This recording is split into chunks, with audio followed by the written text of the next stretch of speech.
నమస్కారం. రాజకీయాల్లో యువతరాన్ని, నీతి నిజాయితీ ఉన్న వ్యక్తుల్ని రావాలని నేను ఎప్పుడూ కోరుకుంటుంటాను.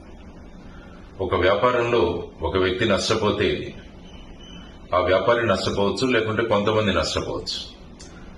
ఒక వ్యక్తి ఆరోగ్యం చెడిపోతే ఆ వ్యక్తి నష్టపోతాడు.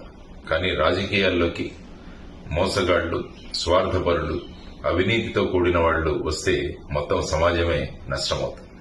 అందువల్ల మనకు కావాల్సింది సమాజం కోసం నిలబడి పనిచేసే నాయకులు, అది కూడా యువతరం చాలా ముఖ్యం. ఉమ్మడి ఖమ్మం, వరంగల్, నల్గొండ జిల్లాలో పట్టభద్రుల అభ్యర్థిగా గ్రాడ్యుయేట్ కాన్స్టిట్యుయెన్సీలో నా మిత్రుడు, సుపరిచితుడు శ్రీ ఏనుగుల రాకేష్ రెడ్డి అభ్యర్థిగా పోటీ చేస్తున్నాడు. సామాన్య రైతు కుటుంబంలో పుట్టి ఆ తర్వాత బిట్స్ పిలాని లాంటి సంస్థకు వెళ్లి గోల్డ్ మెడల్ సంపాదించి అమెరికా లాంటి దేశాల్లో వెళ్లాల్సిన అవకాశం ఉన్నా కూడా వాటిని వదులుకొని సమాజం కోసం రాజకీయాల్లోకి వచ్చాడు రాకేష్ రెడ్డి.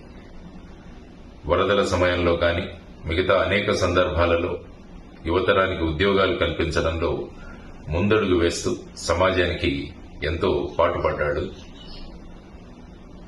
రాకేష్ రెడ్డి. ఈ ఎన్నికల్లో మన పట్టభద్రుల గ్రాడ్యుయేట్ కాన్స్టిట్యుయెన్సీలో తన అభ్యర్థిగా నిలబడ్డాడని తెలిసి చాలా సంతోషమైంది. అందువల్ల మీ అమూల్యమైన ఓటు మొదటి ప్రాధాన్యత సీరియల్ నంబర్ 3లో ఉన్న ఏనుగుల రాకేష్ రెడ్డికి వేసి అఖండ మెజారిటీతో ఆయన్ను గెలిపించడం కాదు, మనల్ని మనం గెలిపించుకుందామని మీ అందరికీ విన్నపం చేస్తున్నాను. ధన్యవాదాలు. నమస్కారం. జై హింద్.